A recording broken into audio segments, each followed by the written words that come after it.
You're listening to the Cyberwire Network, powered by N2K.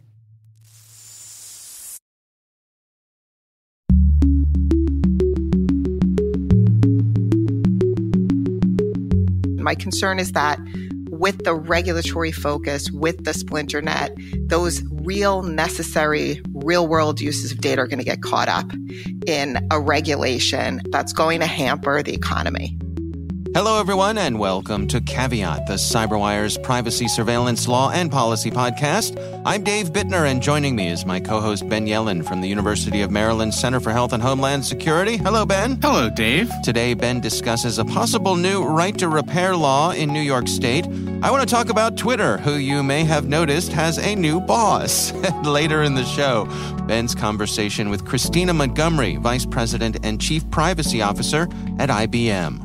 While this show covers legal topics and Ben is a lawyer, the views expressed do not constitute legal advice. For official legal advice on any of the topics we cover, please contact your attorney. This episode is brought to you by Palo Alto Networks, the leader in cybersecurity. As AI-driven attacks increase, organizations can't afford to have network security that's stuck in the past. Discover how Palo Alto Networks can help you predict what's coming and proactively secure against it with a zero-trust, AI-powered network security platform built to secure whatever, whenever, wherever. To learn more, visit paloaltonetworks.com/network security platform.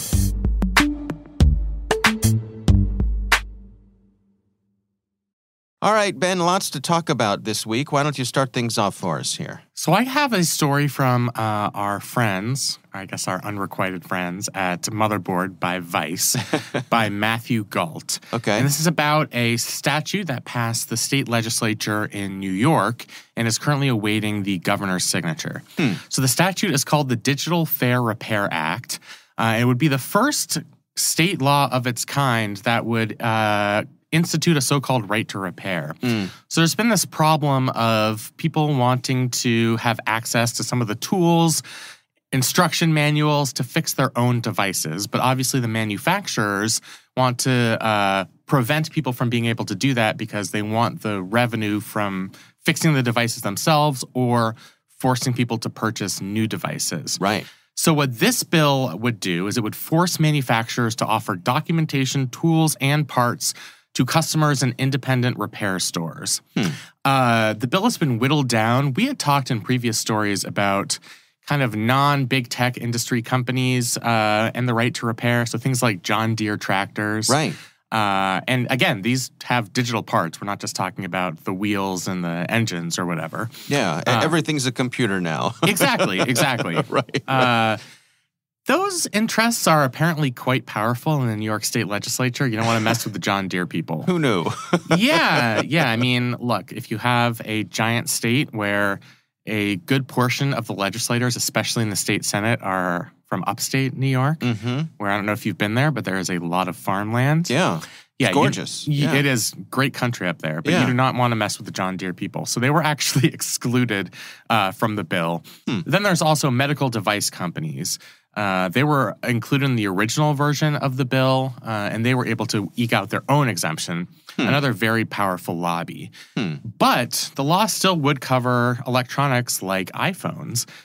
So I think for most people who look at a right to repair law, they're thinking about their personal devices. And if anything goes wrong, if you have an iPhone, you have to go to the Apple store. You know, you might not be able to get an appointment at the Genius Bar for 6 weeks. Right. It might be more convenient to just buy a new device, even if, there's the possibility that if you went to an independent dealer, they would be able to fix your device. They'd have the parts, the tools, the know-how. Right. So the only question right now is whether the current governor of New York, Kathy Hochul, will sign the bill. Her staff has said that she is reviewing it. It's certainly been a long time. The bill passed with pretty large majorities, bipartisan majorities, in both houses of the state legislature back in June. So I don't really know exactly what she's waiting for. The other complicating factor is she is in a surprisingly close race for re-election. I see. So it could be that she just doesn't want to upset the wrong people prior to November. It's also very possible that she loses, which would mean a new Republican governor comes in January, and that Republican governor may not be as amenable to this type of law, even though it's popular in both parties. So I guess we'll just have to hold our breath on whether this gets signed into law. But if it does, I mean, this could be a model for the other 49 states in these to have this type of right to repair legislation. And do we suspect this is the kind of thing that would go state by state instead of some sort of federal effort? Yeah, so I do think this would be more of a state-by-state effort. President Biden was able to institute an executive order that put into place a general right to repair policy, but its applicability is limited. It's only in terms of organizations, businesses that contract with the federal government, which is pretty much the only power that the federal government has, unless it kind of occupies the field and comes up with a federal statute and regulation for this topic. So I think this is going to be more of a state-by-state issue. And obviously that depends on the politics of the state, the individual players.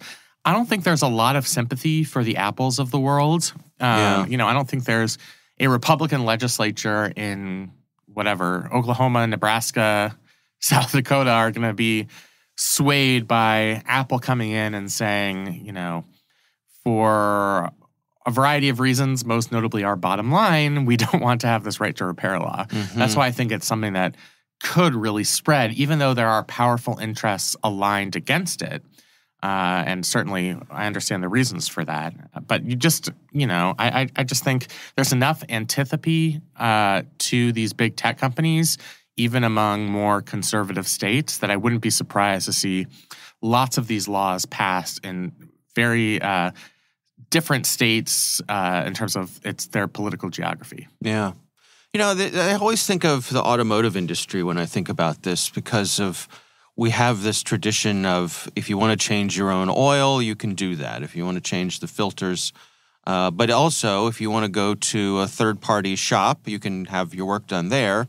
Or you can go to the dealer, right? And the dealer's going to have probably the most training on your specific vehicle. And as the vehicles become more and more computerized, you can understand how that might become important, and the dealers might have specific equipment that can interface with the, I always think of, I realize I'm going down a metaphorical rabbit hole here, but I think about R2-D2 plugging into the Millennium Falcon, like the dealer has the tools that can interpret what the car is saying. But I'm also reminded of a story I saw earlier this week, which was there was a gentleman who had a trailer hitch attached to his Tesla, and just a third-party trailer hitch. There's nothing exotic about a trailer hitch, right? You buy a trailer hitch. It is what it is. It bolts onto the frame of the car, and now you can tow things. Not so fast, Ben. Not so fast. Evidently, on a Tesla, the car requires a software update to be able to tow things. Of course it does. Now, feels like a preview of our next story, by the way. Now, Teslas have tons of power, tons of torque, and torque is, electric motors have lots of torque, and torque is what you need for towing.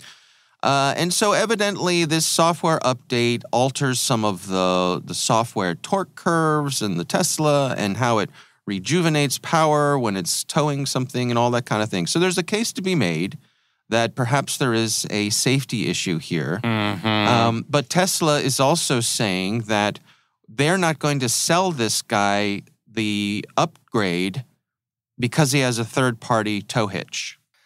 Yeah, I mean, it all kind of feels like a scam. Doesn't it, though?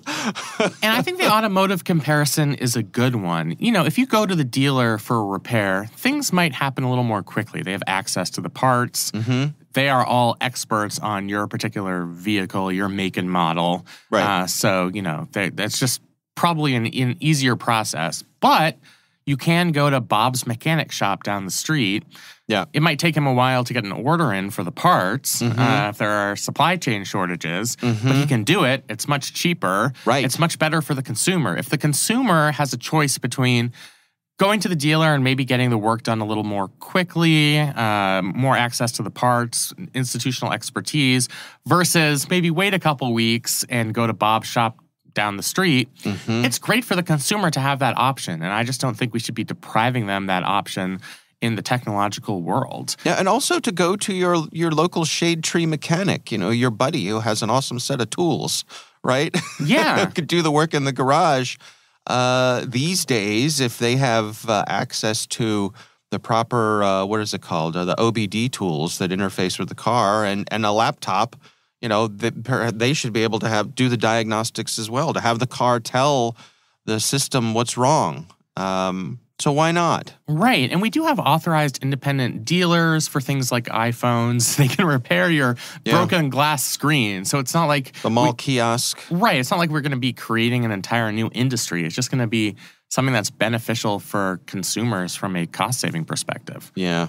Yeah. Well, I think it's interesting. Certainly, we'll keep an eye on it. I think, sounds like you and I are both pro right to repair. Yes. And I guess I haven't really heard a compelling case for the other side. I know people like to raise safety issues, and I think perhaps particularly in the medical device world, I could see that being an issue. Right. The stakes are too high to trust independent mechanics. Yeah. You don't want some third-party firmware being installed on your pacemaker. Or your infusion pump. But still, there should be ways around that. If someone's willing to take on the potential liability of that, I don't know.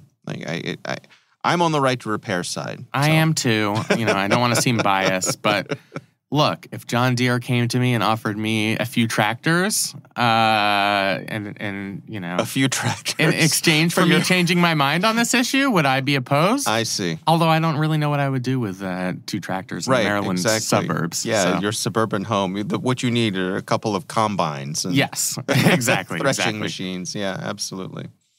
All right. Well, interesting. We'll keep an eye on that. I suspect nothing's going to happen until after the election, but we'll see.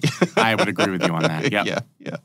All right. Well, my story this week is the big one. And we're going to link to an article here in The Verge that's more of a editorial than anything else. But you may not have heard, Ben, but I'm guessing you have heard because I know you're very active on Twitter, that Twitter has a new boss. Dare I say overlord? If there was ever an appropriate use of the term overlord, I think this is it. Yes, he came in with a literal kitchen sink as some sort of gag to walk into Twitter headquarters.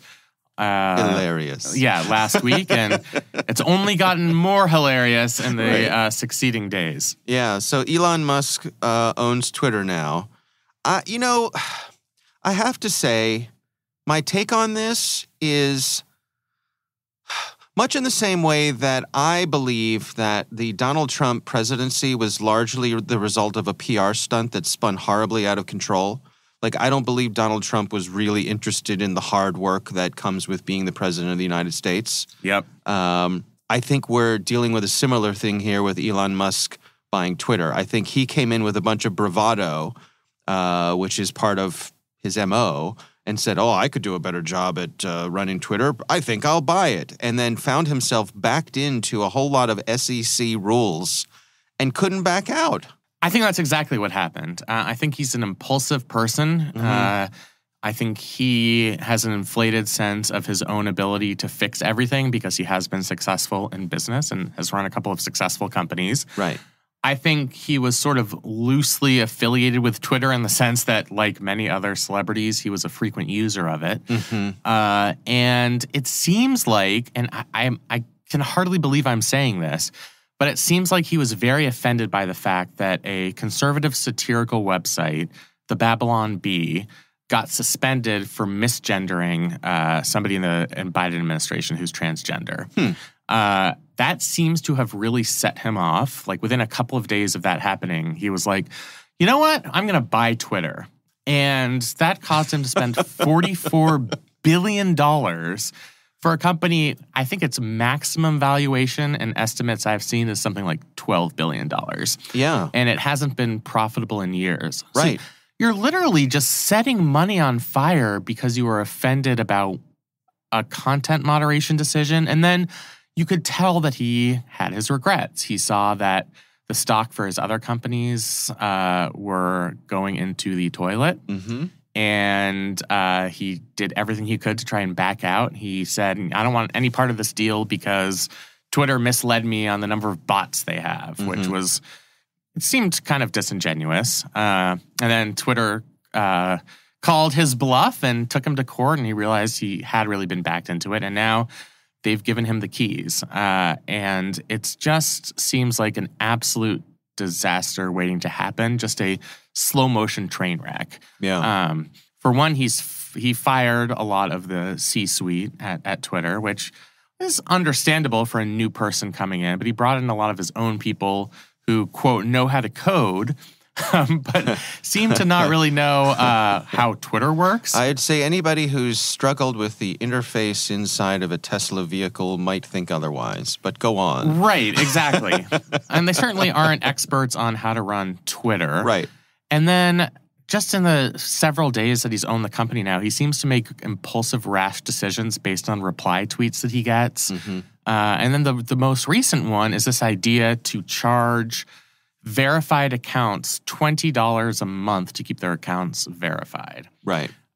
Which he said in a tweet to somebody who complained about this, well, we have to make money somehow. Advertising isn't gonna do it. Yeah, I saw somebody did the math actually this morning before we recorded. Somebody did the math, and I want to say that if they did that, that would raise something like $80 million, which ain't a lot. That's really not Twitter. that much? No. It's not significant. It's not a game changer at all. It seems like a terrible idea to me. Yeah. First of all, the reason people are verified, at least originally, it wasn't for any sort of status symbol, even though it seems like that's what Elon Musk thinks it is. Right. But it's because you want to know that you're receiving a tweet from the person who's actually named in that account. So right. I'm a big football fan. The ESPN reporter Adam Schefter is the first one who breaks breaking news on football trades, free agency signings. And every year somebody comes up with imitation Adam Schefter Twitter accounts. And you have to be very careful not to retweet those because it's always false information. Right. That's a very low stakes example, but it's why we need to know who is the real Adam Schefter. And that's why he has the blue check mark. Right. Now, ESPN would probably pay the $20 a month to keep Adam Schefter's blue check mark. But in other circumstances, maybe for local public officials, it's not worth paying the $20. And if there's a very essential real-time emergency message coming from a mayor or a city attorney or even a governor, and that's from a non-verified account, it's going to be impossible to know whether that message is legitimate. And, that's pretty inexcusable when it's not even going to make up for the revenue. Well, let's talk policy moderation, because I think if that is the origin of Elon Musk's discontent here, we have seen since he took over, there's been an avalanche of people sort of stress testing the system, I guess is a fair way to say it. Sure, yeah. People just putting out horrible things, using horrible terms and horrible, objectively horrible things to see, will this get them banned? And surprise, surprise, right now it appears as though the content moderation folks have been put to side. Nothing's happening.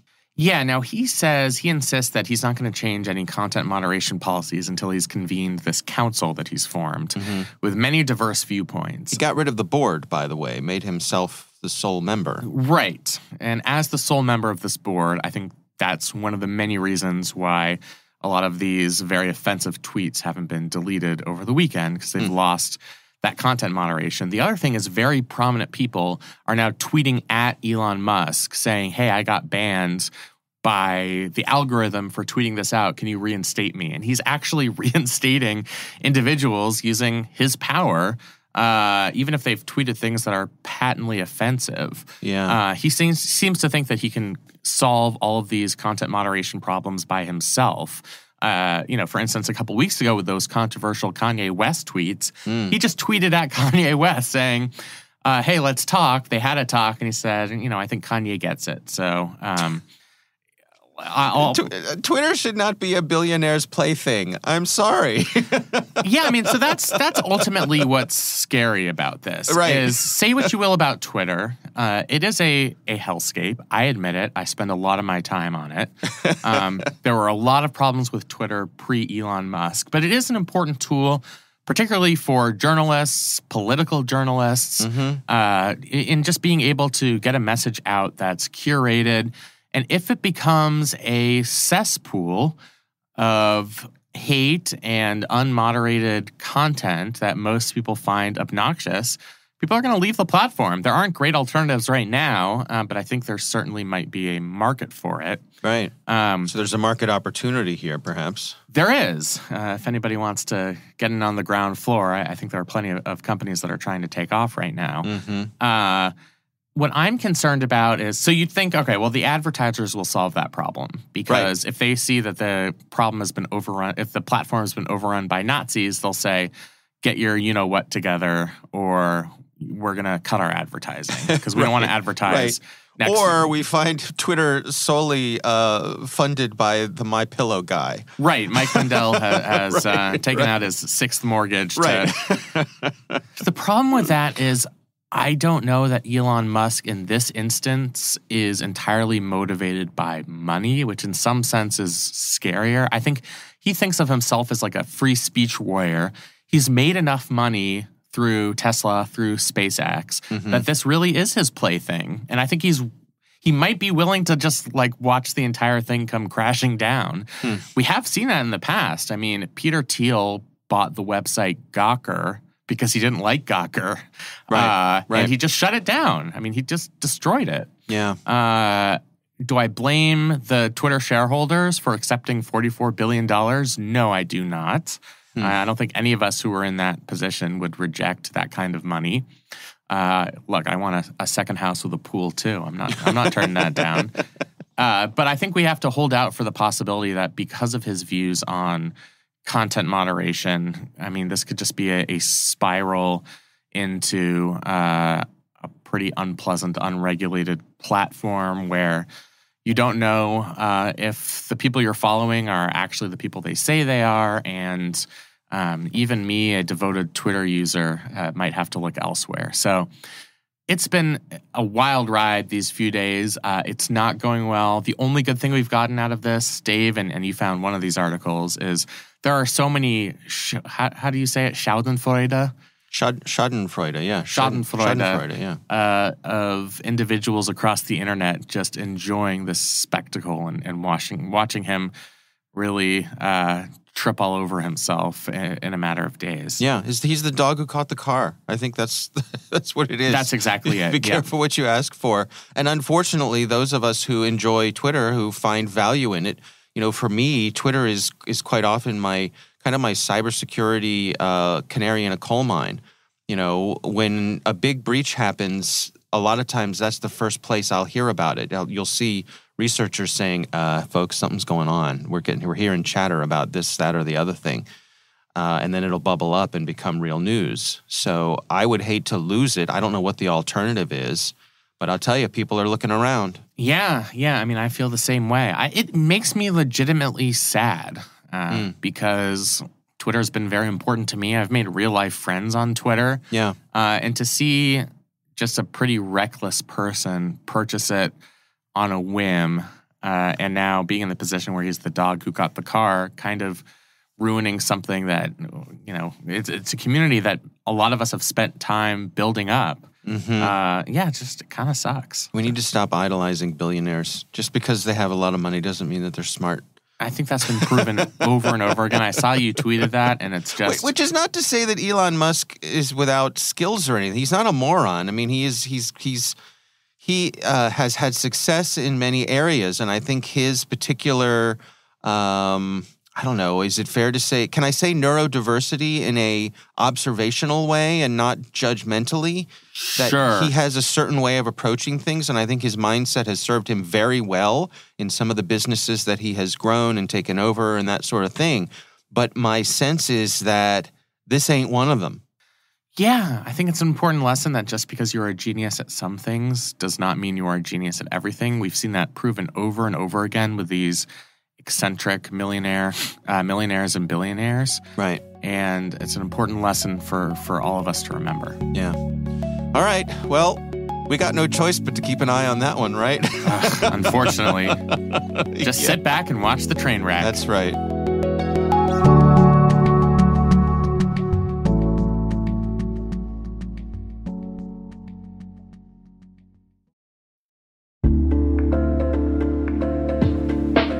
And now, a word from our sponsor, SpyCloud, the cybercrime analytics leader. SpyCloud disrupts cybercrime by telling you what criminals know about your business and your customers, so you can take action to prevent ransomware, session hijacking, account takeover, and online fraud. SpyCloud constantly recaptures and analyzes new data from the criminal underground, including credentials, session cookies, and PII siphoned from malware-infected devices. With knowledge of the specific exposed data criminals have in hand from InfoStealer malware on managed and unmanaged devices, security teams can respond with a more efficient and effective process called post-infection remediation that fits seamlessly into existing incident response frameworks. Get SpyCloud's post-infection remediation guide outlining the 7 steps for preventing a malware infection from becoming a full-blown ransomware incident. Visit spycloud.com/cyberwire. That's spycloud.com/cyberwire. And we thank SpyCloud for sponsoring our show.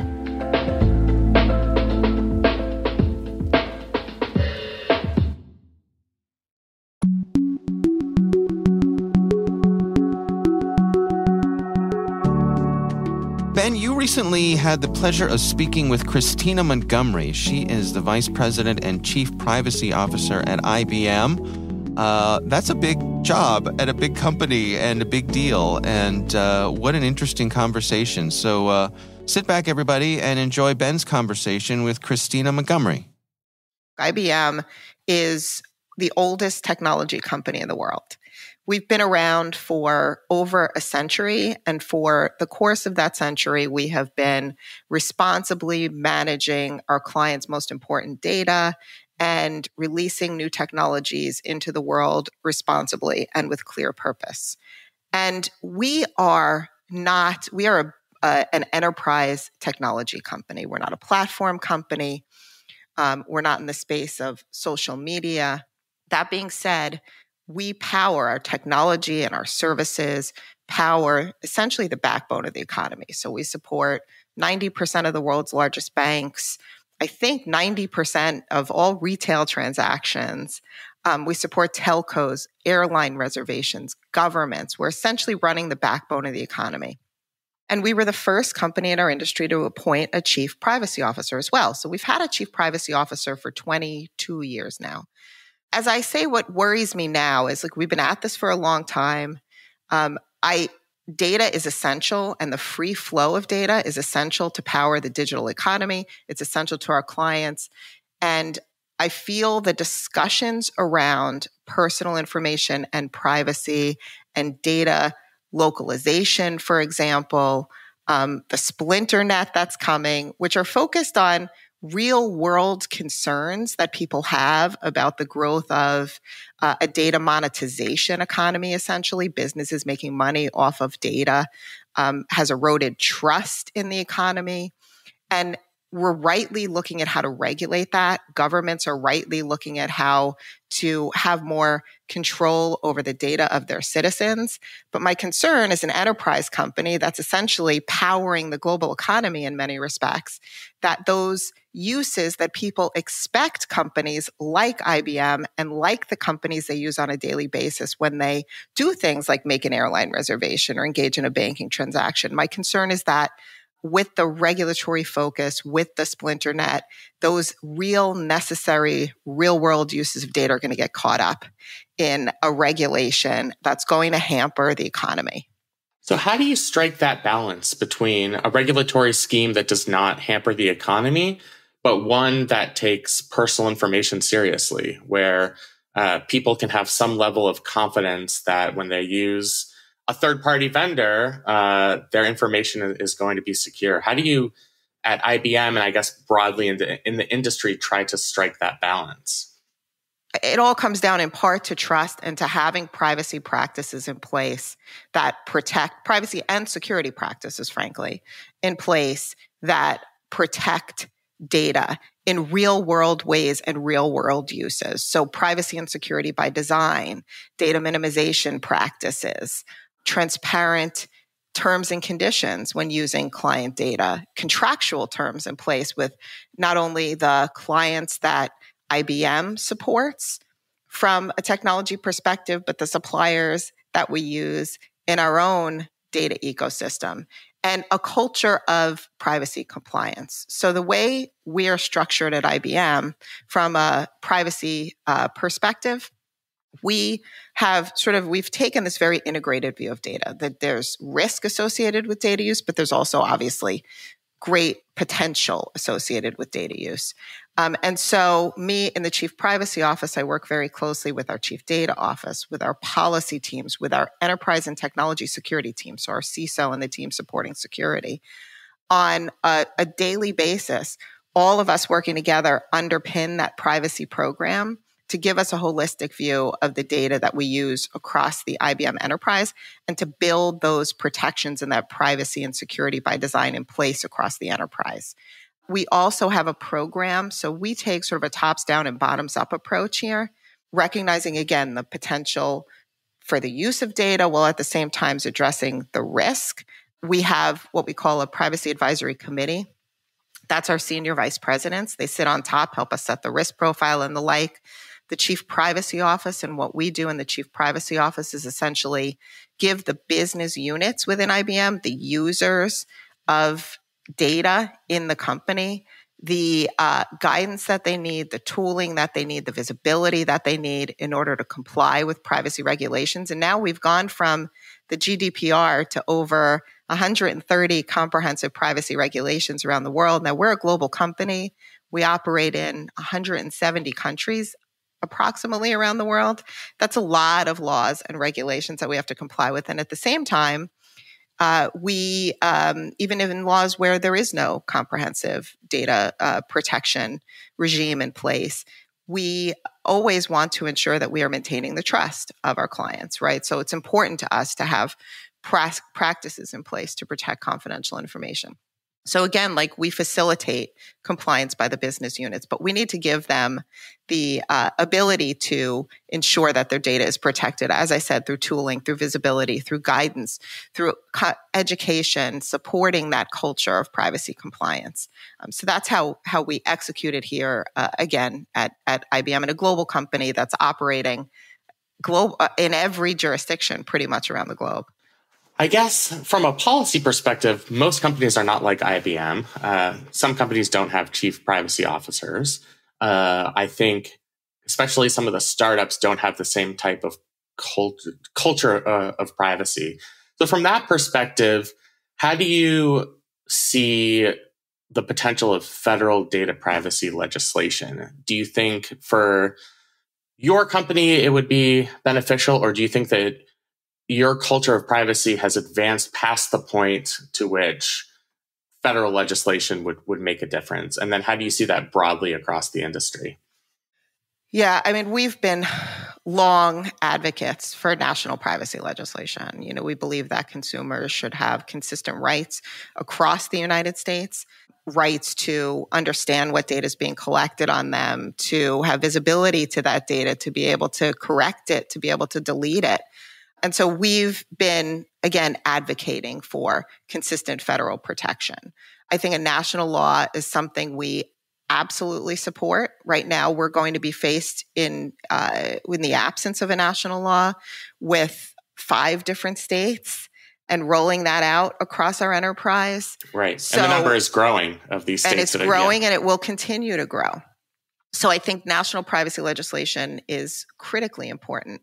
That being said, I mean, the 2 points that have been a bone of contention in the whole dialogue and debate over national privacy legislation, preemption and private rights of action, we don't feel have been addressed sufficiently in the ADPPA. So what we've been doing is sharing our perspective either through trade associations or directly as an IBM company. I went in, I think it's July, the summer's sort of a blur, and met with some of the members of the Hill who've been involved in privacy legislation to share IBM's perspective. I mentioned at the onset of our conversation this concern that I have about over-regulating the economy that exists for the benefit of all of us today, that we just kind of take for granted the fact that when we make an airline reservation, sure, our personal information is collected, but when we make that reservation online and we show up at the airport, it better be there. There's necessary information to process a credit card transaction, for example. And so I've tried to share IBM's point of view around data and what is necessary versus where do we see the real concerns with respect to trust in essentially an economy that, data is collected multiple times a day. From the time you wake up in the morning till the time you go to bed tonight, you have probably shared personal information with multiple companies. Some of that you do because you want to, even when you think of something like a restaurant reservation, Open Table. I used it this past weekend. I was in an area that I wasn't familiar with, and I wanted to know, is there a good restaurant nearby? I share my location, but I do that with my consent, and I get value back as a result of that. So that's a whole nother set of discussion. What should be the guardrails around that? Just sharing our perspective and having those conversations and making sure that we're not over-regulating so that when a law gets enacted, we're not taking essentially away the ability to use data in a way that consumers have expected. Companies are using it today. And I think in large part, it's that expectation. Yeah, I do think we take it for granted because we don't think about the implications of all of those transactions. I want to order a sandwich from Jimmy John's, that they have saved my credit card information. They've saved my previous orders. They can tell me where my nearest sandwich shop is. All of those things are extremely convenient. So I see that risk of overregulation, that people might conceptually support greater privacy protections, but if those benefits are taken away, I think people haven't really considered the implications of that. Is that how you see it as well? In part, but also it's so that example is more in line of the data economy. When we think about, Open Table exists because people share data with it. It's an app, right? But I'm thinking also in terms of what do businesses need? What do service providers to the banking industry need in order to ensure that, you can deposit checks, that you are aligned with your account, that I can go into my app and check and make sure my paycheck was deposited on time. I could check my balance on a regular basis. All of that requires personal information. Supporting banking transactions requires personal information. And, with the ADPPA, for example, there's a very prescriptive list of how data can be used. So on this point of the prescriptive nature of the ADPPA, there's some uses that companies make of data today that is necessary to power the economy, that consumers expect companies are making of data today that may not be captured when you've got a delineated list of 17 things that you can use data for example. So I think we need to be very careful about addressing the real concerns consumers have, but recognizing the fact that data is used to power the economy and to do things you do on a daily basis that don't involve necessarily the pure monetization or sharing of your data, but they're needed to power the global economy. Right. I think that's an interesting balance that Congress is going to have to strike. And I think we're on a pretty consolidated timeline on this piece of legislation. I think it's do or die in the next 4 months while this Congress is still in session. Before I get to AI, do you have thoughts on the prospect of this national data privacy law being enacted this year? I can't speculate. I mean, you've seen the conversations recently around, is it even going to come to the floor for a vote in the House because of the preemption concerns regarding California? Right. So, I think it's been a valuable dialogue and discussion that we've seen Congress engaged in. And if anything, even if it doesn't move forward this session, we've made progress as a country, I think, in the conversation. Right. Laid some of the groundwork for sure. To switch gears a little bit, I want to talk about your work on AI ethics. How do you see AI ethics integrating into your work as Chief Privacy Officer and the culture of privacy? What's the connective tissue there? The privacy teams have the track in place. We understand the risk as well as the potential. I think one of the benefits, and we understand governance. And I think in part, that's why, I came from, prior to the role that I'm in today, I was the corporate secretary to the company. So I spent essentially almost 5 years speaking with the board of directors, sitting in on board meetings, speaking with investors, thinking about and executing on governance, whether it's from a ESG perspective or the financial reporting that we do.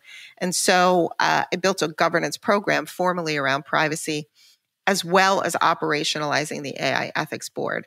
And the way we've established the board, because the issues with AI, again, they're not all having to do with personal information, but they do have to do with data. And they do have to do with that integrated view of data that I mentioned earlier.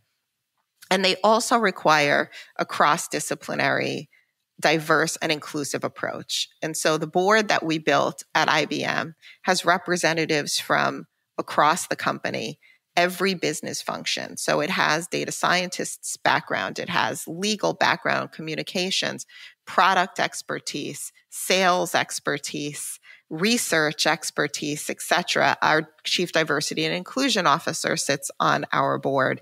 So we built a board that brings perspectives from all across the company.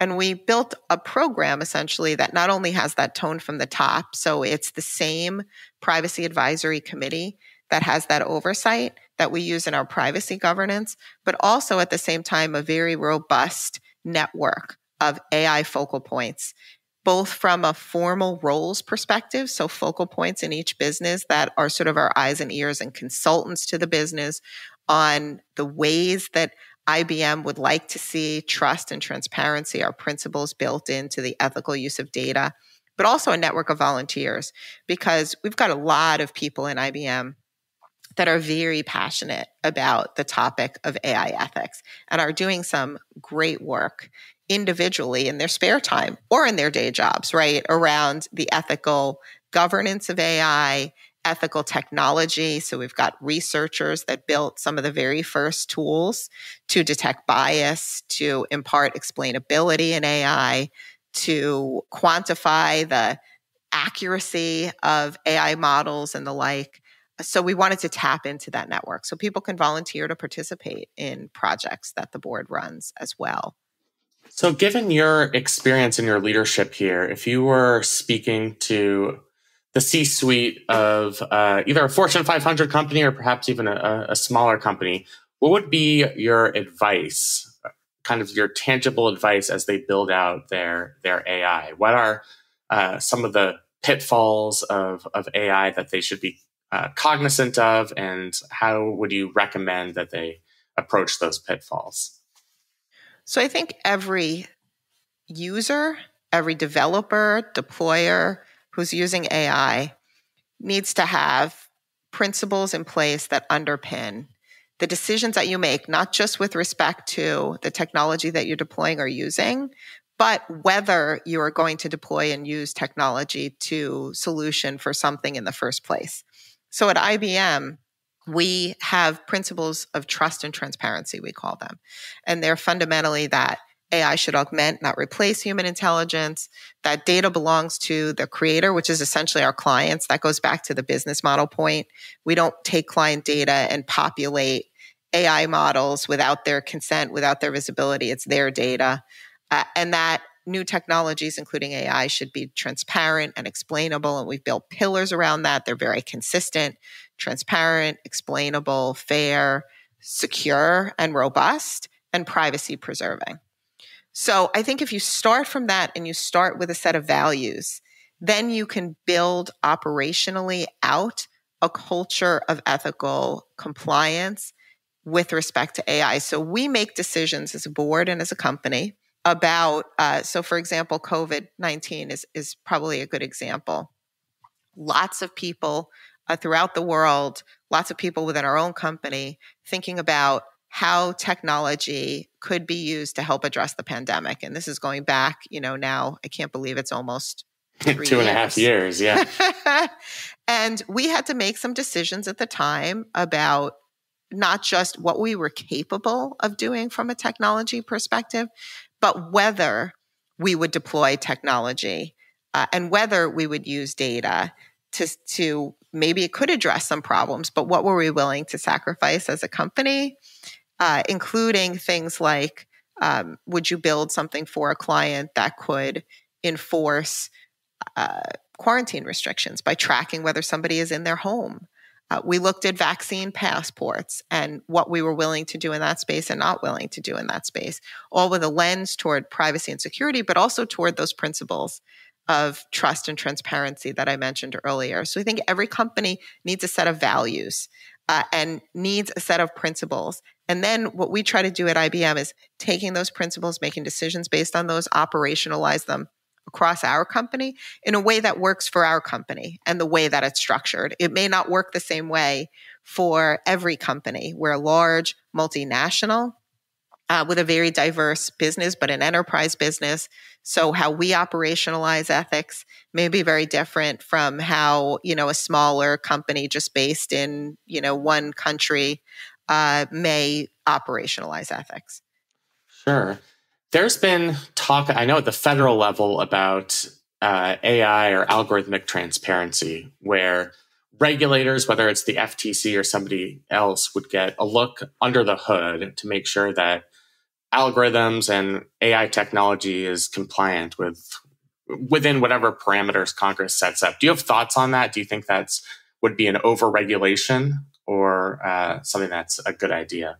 So we've actually been advocating for the precision regulation of artificial intelligence for, again, almost 3 years now. We have a policy lab at IBM, and we try to offer up concrete and actionable policy recommendations. So not just talking about what are our principles, but demonstrating how you can translate those into practices and how governments should potentially look at those. So we believe that regulation of AI ought to be risk and context-based.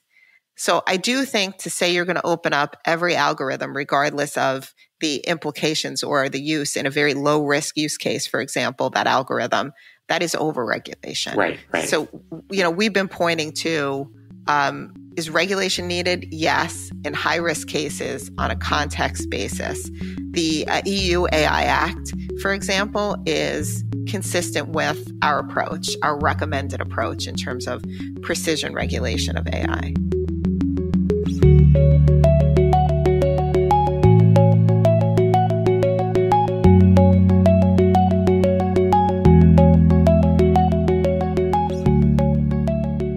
All right.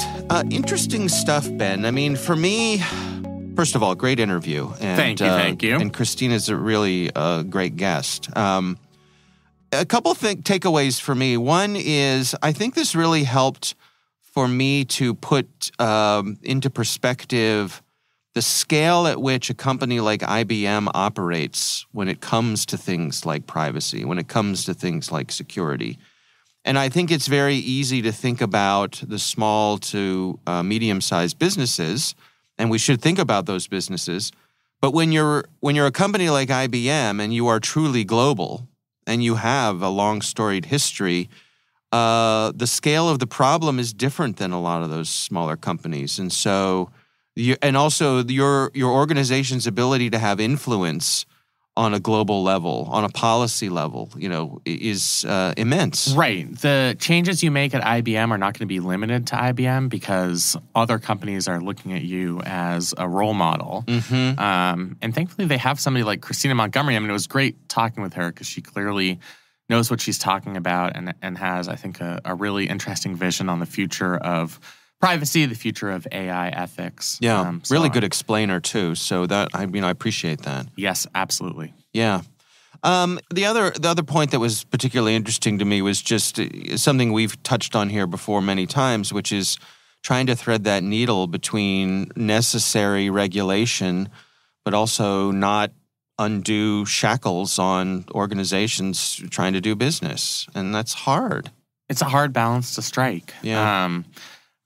I think we're 20, 30 years into this grand internet experiment, and I don't think we've necessarily been able to strike that balance perfectly. So I just give kudos to anybody who's tried.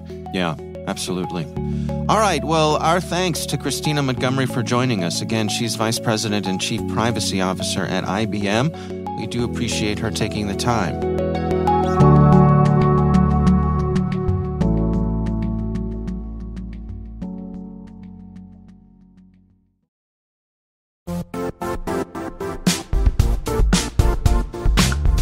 Now, a word from our sponsor, the Johns Hopkins University Information Security Institute, currently seeking qualified applicants for its innovative Master of Science in Security Informatics degree program. Study alongside world-class interdisciplinary experts and gain unparalleled educational, research, and professional experience in information security and assurance. Interested U.S. citizens should consider the National Science Foundation's CyberCore Scholarship for Service program, which covers tuition and a $6,000 annual professional development allowance, as well as providing a $37,000 additional annual stipend. Apply for the scholarship and the fall semester by March 1st. Learn more at cs.jhu.edu/MSSI.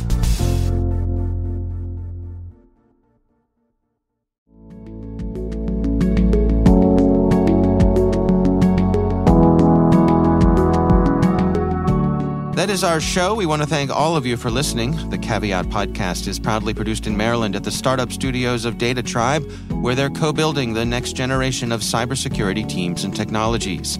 Our senior producer is Jennifer Iben. Our executive editor is Peter Kilpie. I'm Dave Bittner. And I'm Ben Yellen. Thanks for listening.